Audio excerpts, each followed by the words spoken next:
नमस्कार दोस्तों, आप सभी का स्वागत है हमारे न्यूरोथेरेपी सेंटर में, Galaxy gastro and neurotherapy centre में।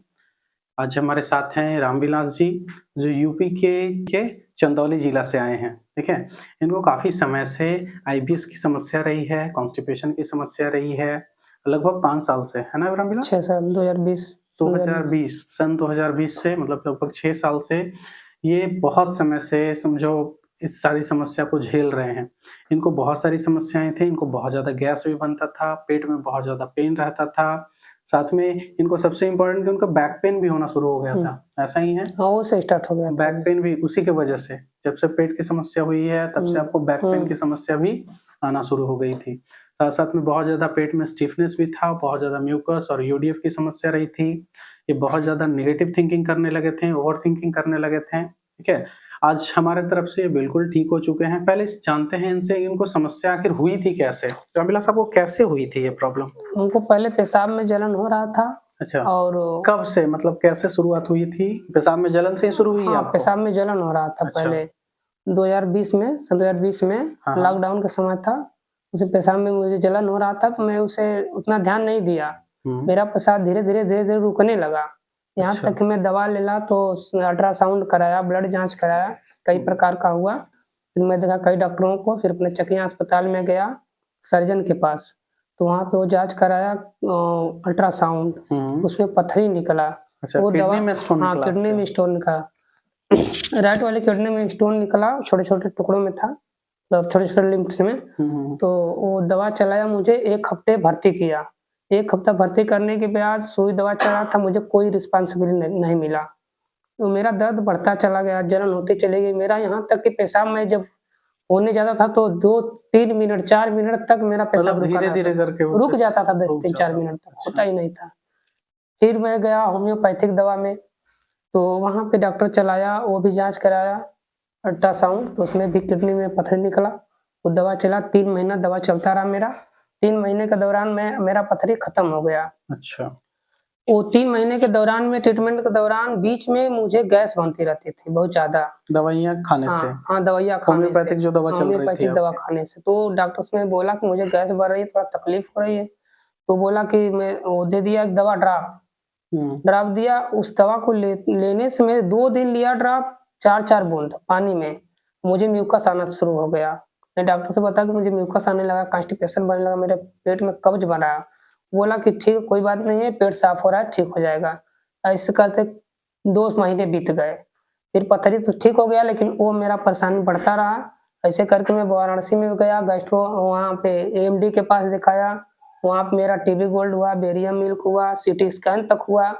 ऐसे करके मैं 6 साल तक दवा खाता रहा, ट्रीटमेंट लेता रहा, लेकिन कोई मुझे आराम नहीं मिला। जैसे लगता था कि मुझे 10 दिन आराम शुरुआत हम मिला। देख सकते हैं कि आपकी जो शुरुआत हुई थी ये दवाइयों की वजह से शुरू दवा हुई का थी। Side effect. जो भी आप दवाई खाएँ, बहुत लोग ऐसा बोलते हैं कि होम्योपैथिक दवा का कोई साइड इफेक्ट नहीं है। आपके सामने ये जीते जागते हैं रामविलास जी, जिनको होम्योपैथिक दवा से बहुत समस्याएँ हुई।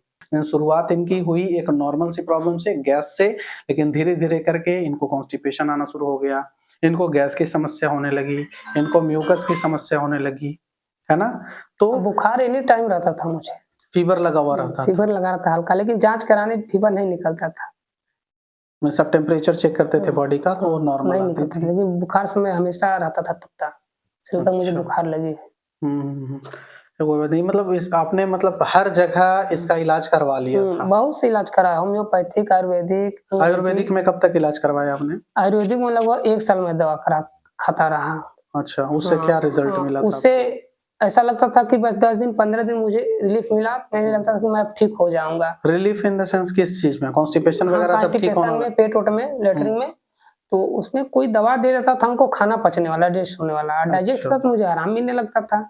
तो मुझे अच्छा। लगता था कि अब ठीक हो जाऊँगा मैं, 10-15 दिन दवा खाते-खाते भी दौरान वापस रिटर्न हो जाता था परेशानी। कभी ऐसा फिर दवा छोड़ना पड़ता था ऐसा हमको। होता था कि जो दवा आप खा रहे हो शुरू में वो अच्छा काम कर रहा हाँ, है, वो फिर अच्छा कुछ ही काम कर समय के बाद 10 दिन 15 दिन वो दवा सेम काम करना दवा बंद कर काम देता था। करना। ये अधिकांश लोगों के साथ ये चीज़ होती है कि आप जो पर्टिकुलर दवा खा रहे हो वो बहुत अच्छा आपके बॉडी पर ऐसा लगेगा आपको कि कुछ समय के लिए हम बिल्कुल ठीक हो चुके हैं। लेकिन सेम दवा कुछ समय के बाद, एक लिमिटेड पीरियड ऑफ टाइम के बाद, वो सेम दवा आपके ऊपर काम करना बंद कर देता है। ये सबके साथ होता है, अधिकांश लोग के साथ ऐसा होता है। ठीक है, मैंने भी ऑब्जर्व किया, अभी तक जितने भी मैंने पेशेंट देखा सबका यही फीडबैक रहा है कि मेरे साथ भी ऐसा ही हुआ है, मेरी भी दवा चलते चलते वही दवा काम करना बंद कर देती है। ठीक है, अच्छा आपको ये जो प्रॉब्लम्स थी ओवर थिंकिंग वाली, नेगेटिव थिंकिंग वाली, ये कब से शुरू हुई थी?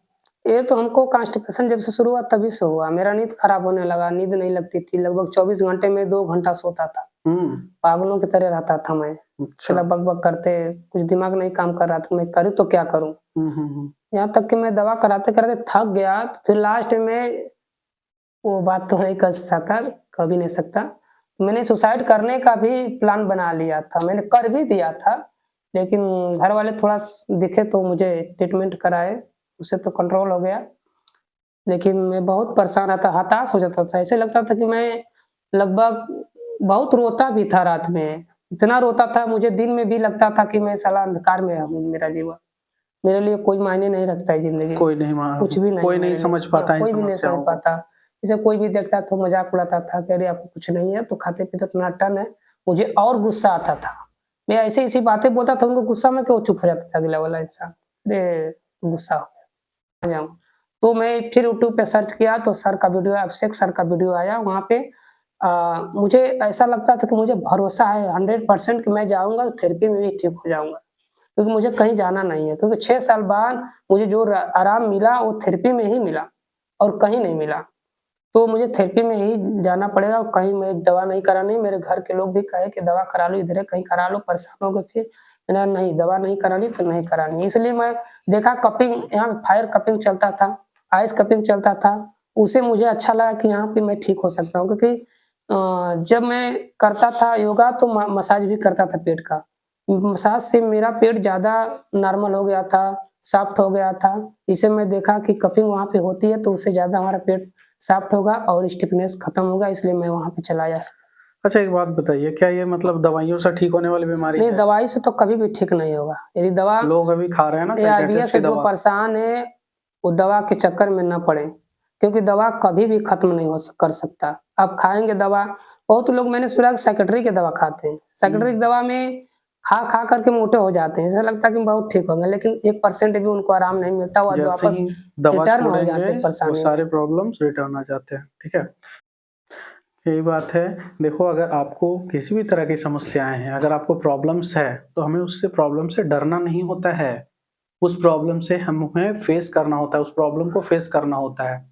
अगर आप हताश हो जाओगे, डर जाओगे, आप गलत कदम उठा लोगे, आप सुसाइडल थॉट्स आपके मन में आ रही है, आप सुसाइड करने की कोशिश करोगे, तो ये कोई सॉल्यूशन नहीं है। एक बात याद रखना कि कभी भी जब आप नेगेटिव थिंकिंग कर रहे हो, कभी भी आप जब ओवर थिंक कर रहे हो, गलत सोच रहे हो, तो गलत सोच के साथ जो आपका जो कॉन्सिक्वेंस होगा, ठीक है, आपका जो रिजल्ट होगा, आप जो भी सोच रहे हो, वो सोच जो आप चाहते हो, वो चाह आपकी हमेशा गलत ही होगी। ठीक है, तो कभी भी जो आप फैसला लेने वाले हो वो कभी भी उस दौरान नेगेटिव थिंकिंग के दौरान कोई भी अल्टीमेट फैसला नहीं लेना चाहिए। हमें कोई भी गलत फैसला हमें नहीं लेनी चाहिए। कुछ समय देंगे, ठीक है, कुछ डिले करेंगे, उसके लिए स्पेशल टाइम देंगे कि मैं अभी गलत सोच रहा हूँ, ठीक है, मेरी भी अभी समस्याएं हैं, उसके लिए मैं कितना समय देता हूँ, इस प्रॉब्लम से सॉर्ट आउट होने में, इस प्रॉब्लम को सॉर्ट आउट करने में मुझे इतनी समय लगेगी। अपने आप को आपको समय देना होगा। तो आप कोई गलत फैसला, गलत कदम मत उठाना जो आपके जीवन को बर्बाद कर दे। ठीक है, बहुत लोग ऐसा सोचते हैं कि अब मेरा ये जो जीवन है बिल्कुल खत्म हो गया, ठीक है, ये मेरा जीवन है बिल्कुल एकदम बर्बाद हो गया, अब हम जीना नहीं चाहते हैं। ये सब गलत फैसला आपको नहीं लेना है, आपको एक समय देना है। देखो परेशानी है तो ऐसा नहीं है कि वो हमेशा रहेगी, एक लिमिटेड समय के बाद वो परेशानी खत्म हो जाती है हमारी।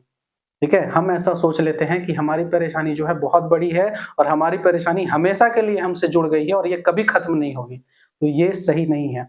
आप जो सोच रहे हो वो सही नहीं है। आपको कोई परेशानी है, हम हैं।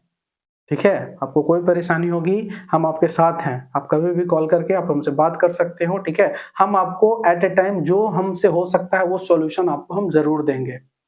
कैसे हो? मुझे तो लगा पहले के मुकाबले में 70% आराम है। 70% आराम है।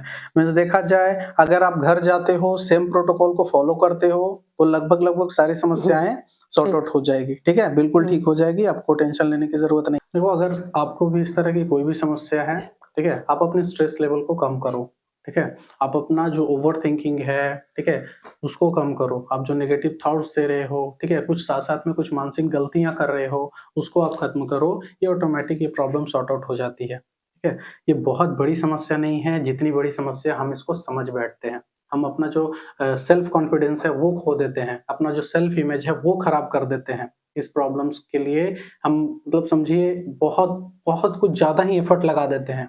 इसको ठीक करने के लिए ये दवाई, वो दवाई, मल्टीपल तरह की थेरेपीज़, मल्टीपल तरह का योगा, बहुत तरह की मेडिटेशंस, बहुत ज़्यादा एफर्ट्स कुछ करने की ज़रूरत नहीं होती है। आपको बस एक अच्छे प्रोटोकॉल्स की ज़रूरत है। उस प्रोटोकॉल्स को आप फॉलो करें और आप बिल्कुल ठीक हो जाओगे। आपको कोई भी इंक्वायरी है, आप नीचे दिए गए नंबर पे कॉल करके आप हमसे बात करें। आपको बिल्कुल 100% सॉल्यूशन दिया जाएगा। ठीक है? धन्यवाद।